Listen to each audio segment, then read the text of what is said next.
Have you ever had a night where your brain would not turn off? You're trying to go to bed and you're tossing and you're turning, you're getting more frustrated, you're trying to fall asleep and you just can't. You might be suffering from insomnia, your thoughts are racing, you notice the sound of your heart beating, whether it's through your ear or in your chest, and you just can't get to sleep. And then you look at the clock and you notice that time is just going, and it's hour after hour, and you get more frustrated. And then a few things happen. One, you end up eventually passing out, and then you wake up about an hour and a half later and you have to start your day having gotten barely any rest. Or on the other hand, you don't end up falling asleep at all, and you're awake all night having to get up and start your day without any rest.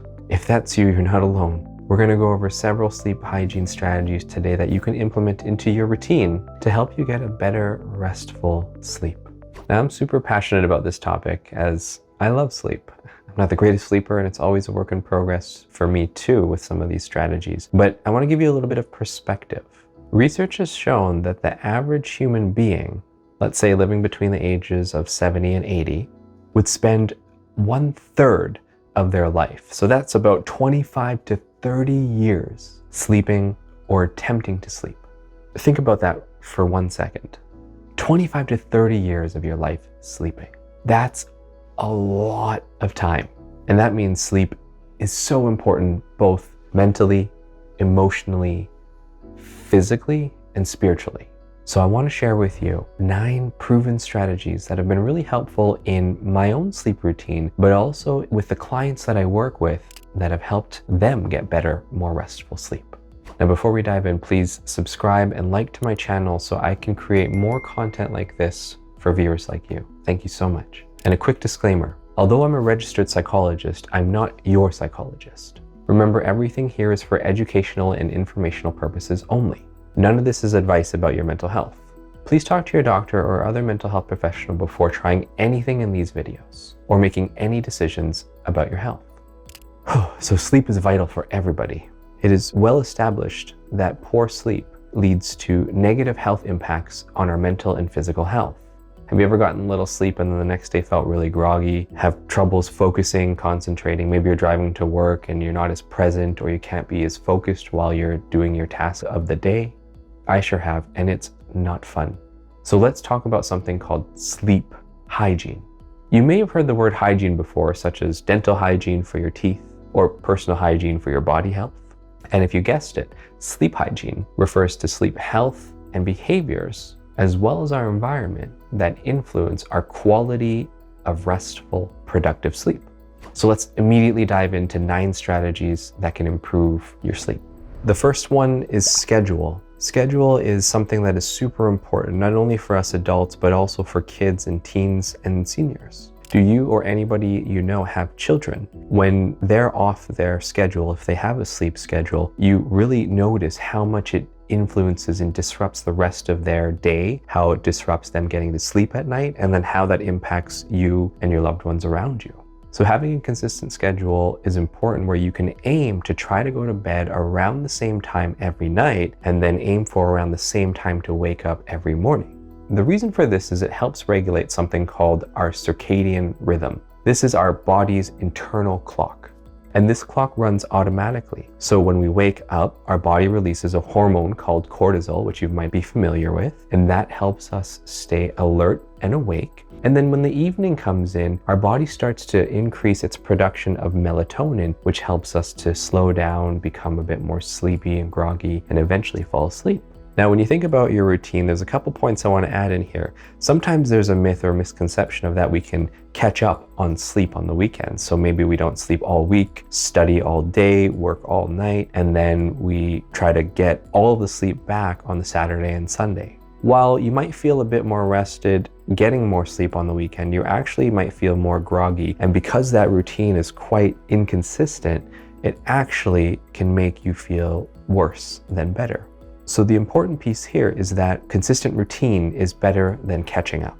That being said, I'm not saying don't have exceptions. So for example, a birthday, a party, an event, a celebration, a holiday, if you want to make sure that you're spending more time with others and loved ones to stay a bit up later on those days, That's okay. It might throw off your schedule a little bit the next day. You know your body best, so find out how that affects your circadian rhythm. But sometimes having that flexibility in our schedule, although it can throw us off for a little bit, is better for our mental health in the long run.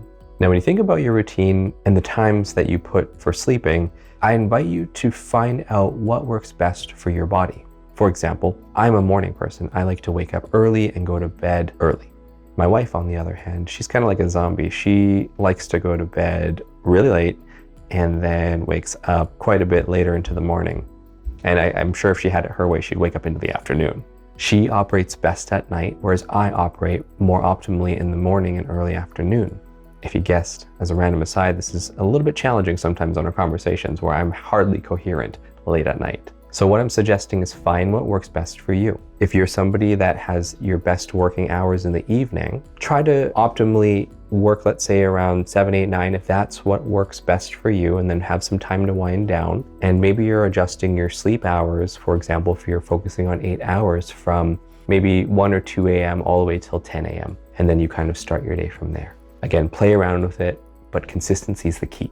Now, the second thing I want to talk about is your sleep environment. Really about creating a sanctuary in the space that you sleep in. And again, think about earlier, we spend a third of our life in bed. Why wouldn't you want to create a sanctuary for where you sleep for 25 to 30 years of your life? Studies have shown specifically that when your bedroom is adjusted for light, for noise levels, and for comfort, we sleep better. Quieter rooms are better than louder rooms, although sometimes that's out of our control. But if there's anything that you can try to adjust to modify some of those loud sounds that's maybe outside of your control, like traffic, for example, try to maybe focus on getting some white noise type sounds in your room that can dampen that outside noise and perhaps create a calming environment. Maybe it's adding more thicker curtains to the windows or finding other soundproofing solutions. Because research also shows that lower levels of noise allows us to get into those deeper and higher restful states of sleep. And that research has also shown that with louder noise, we're actually in a lighter sleeping stage, which means that any particular sound or stimulation might trigger us to wake up easier than if we were in that deeper stage with lower sound levels. Now, of course, we can't always avoid these kinds of things. So like I mentioned earlier, maybe try a white noise machine in your room that adds some background noise to dampen out some of that external sound from vehicles or voices. You can get a white noise machine on Amazon for $20, for example. There's a few that I use in session as well as in our bedroom and for our son because he loves it as he's a baby. I'll put the links down below in the description if you want to check some of those out. Now, the other important piece is light. This seems obvious, of course, because we learn without maybe explicitly knowing that daytime is for waking, nighttime is for sleeping. We won't talk about night shift in this video, and I'll talk about night shift working in another one. That's a whole other can of worms. But when you think about light, remember that circadian rhythm we were talking about? Light, whether it's from the sun, from our phones, a tablet, a TV screen, can delay the onset of melatonin kicking in to allow us to sleep. The blue light that it emits, blue from the light spectrum, increases wakefulness within our body. It signals to that circadian rhythm clock that, oh, we're actually supposed to be awake, not sleeping. So then if you think about that, having phones or tablets or TV screens right before bed can actually make it harder for your body to get into that restful state because part of your body is not releasing that key hormone melatonin, so we don't fall asleep as easy. Now, one caveat here is that sometimes people like to keep TVs in the background for noise. And if that's needed for a sense of safety or for other related reasons to help you actually get into sleep, I'd say, okay, if that works best for your schedule, then keep working with that. But as long as we're not focusing on what's on that screen and getting that blue light in through our eyes. So that might also mean trying to keep TVs outside of the bedroom. We'll talk about that in a moment. Another thing that you could maybe try is lighter lamps with yellow dimmer light, or if you have dimmers that you can buy or install on your lights, you can turn down the intensity. That can also help slow down and cue melatonin production.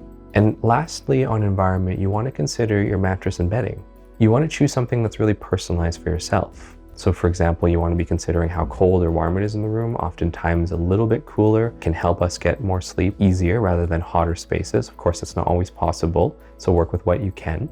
You can add layers, take layers off. You could use a fan, for example. And you also want to be mindful about whether you are a back sleeper or a side sleeper. or a stomach sleeper, because that's going to change what you prefer in terms of how soft or firm your mattress is, and as well as how big, plushy, hard, or firm your pillow is. Now, you can often get more information about this from any of the sleep experts, from any of the stores that sell beds or mattresses. They'll usually be able to help you match that up. Even if you're not going in to buy anything, you could probably go in there and get some information, and they could tell you some pretty useful things.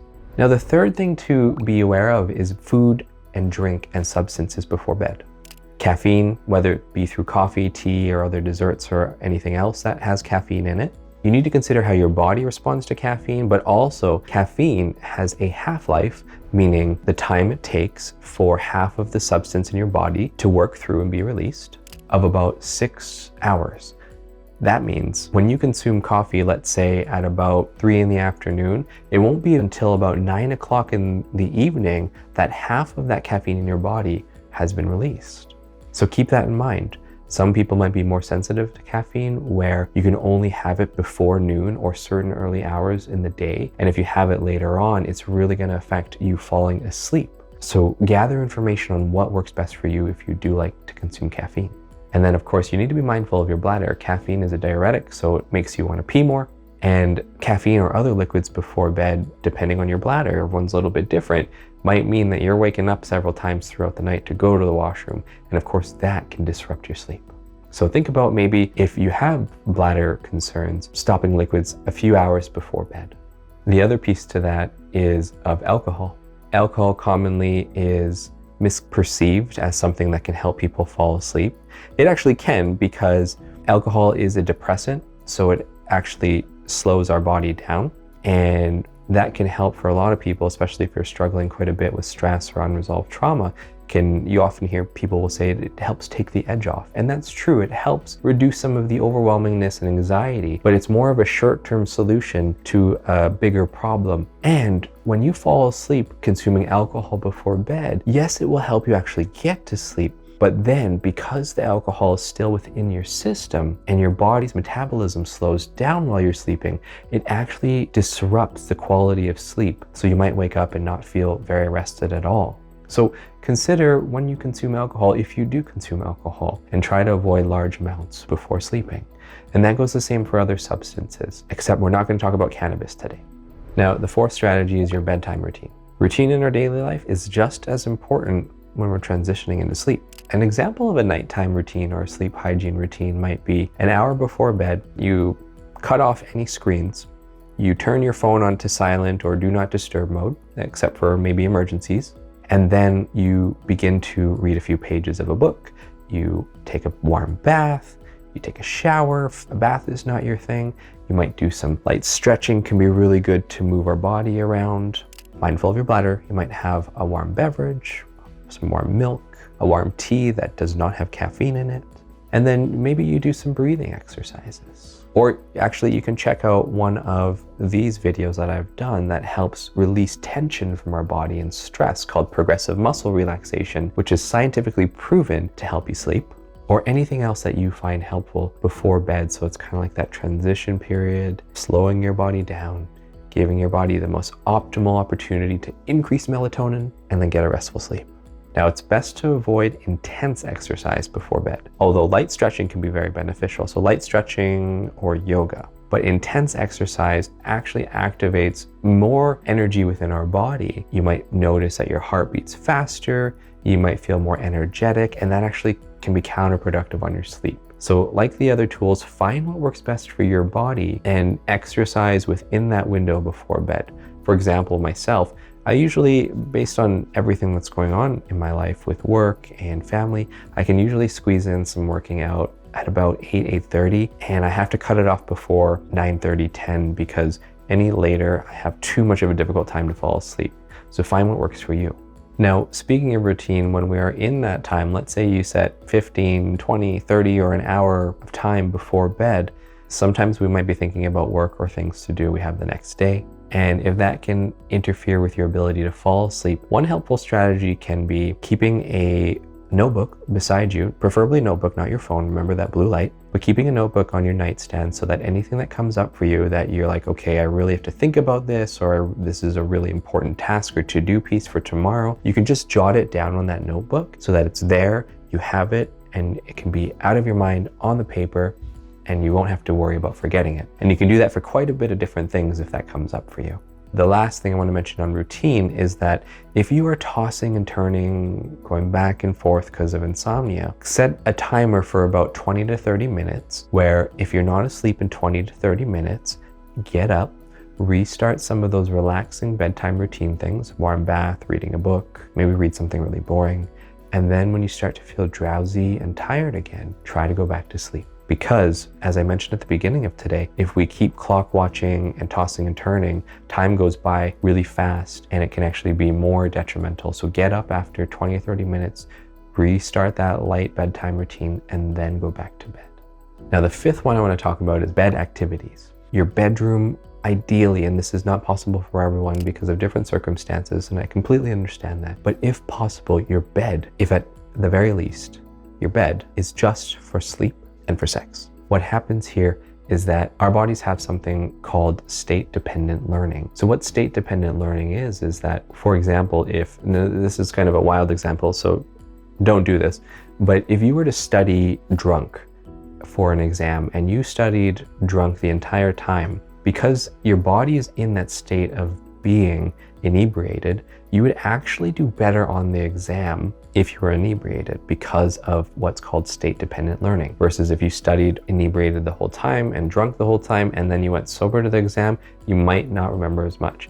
That's an example one of my university professors would always tell us. Again, don't do that, but this is an example of state-dependent learning, which then translates to the bedroom. If you're playing video games in the bedroom, you're associating that bed as a fun place. So your body is going to know in those moments, oh, this is not a place for rest. This is a place for fun. And if you are studying in your bed, again, not always possible, especially in dorms, for example, as university students, you got to do your best. But studying in the bedroom can associate productivity with the bed. So if you can find other spaces to create for studying and have the bed for just sleeping and sex, it's likely going to help with that state-dependent learning and your body unconsciously knowing that this is for sleep. Now, the sixth thing is daytime sleep hygiene. We talked a little bit about sleep hygiene and routine at night, but your activities during the day influence how you sleep. Have you ever had a really, really long day, an exhausting one, or done some very extraneous exercise, and then at night you've just kind of plopped and fallen right over into sleep? Well, how we spend our energy during the day affects our sleep. One of the best ones is physical activity and exercise. Not only is physical activity and exercise beneficial for our mental, physical, emotional, and spiritual health, it's beneficial for our sleep. And it's kind of a big cycle. Exercise helps sleep, helps our mental, emotional well-being, and so on and so forth. Think about children again. When they're running, you want them to be more tired out. You want them to be going and engaging and spending that energy so that they can get into sleep a bit easier. We're the same. If we're not expending much of our energy during our day, then that's likely going to influence how well our sleep is at night. So exercise is a natural stress reliever. Find ways that you can incorporate in your day-to-day life. It doesn't have to be 2-3 hours of going to the gym if that's not your thing. Maybe you start small. Maybe it's a 5-10 minute brisk walk and that's all you do, but that's enough to start that routine going. And then you build it up to whatever you like, whether it's the gym, outdoor activities, indoor activities, watching a YouTube video, whatever it might be. As a random aside, stress is one of the only empirically researched, so validated, anti-aging strategy with proven effects. Just thought I'd throw that in there just to emphasize that.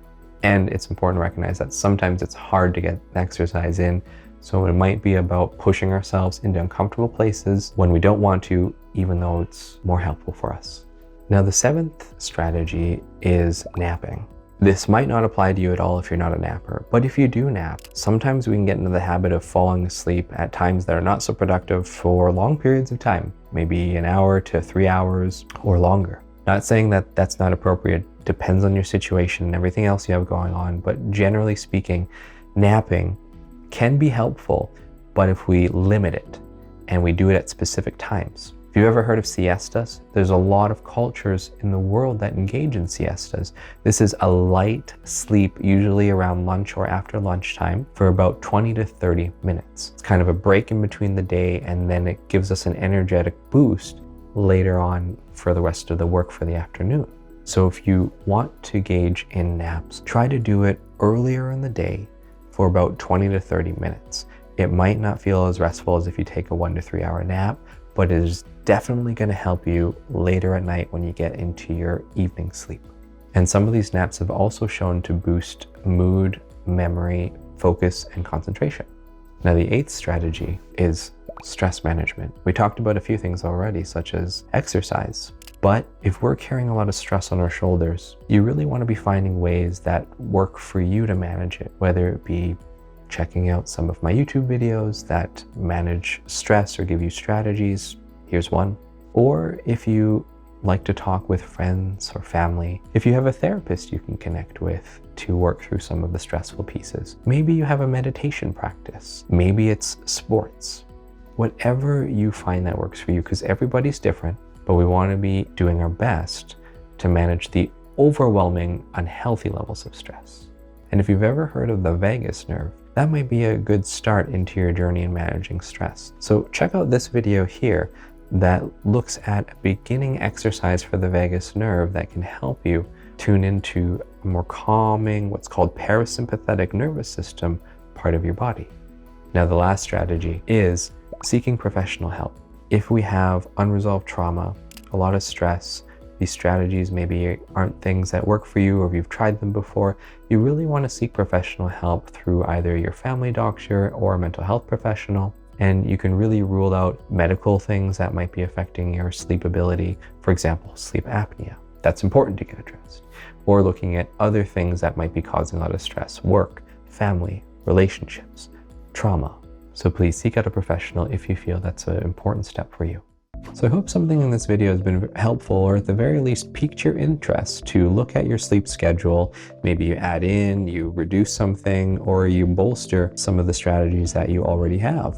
Now remember, please subscribe and like, because this helps me continue to create content like this and put it out there for everyone like yourself. Finally, one thing to be mindful of is that these techniques are beneficial for anybody. However, if you're experiencing more things like unresolved trauma, chronic insomnia, nightmares, etc., I'll be making another more specific video later about this. But until then, if those are some of the things you're struggling with, or a lot of just stress in general, check out some of those earlier videos around strategies that you can use to work with how your body's feeling. So thank you so much for tuning in today, and I hope that you can get a more restful and peaceful and productive sleep. Take good care. Until next time.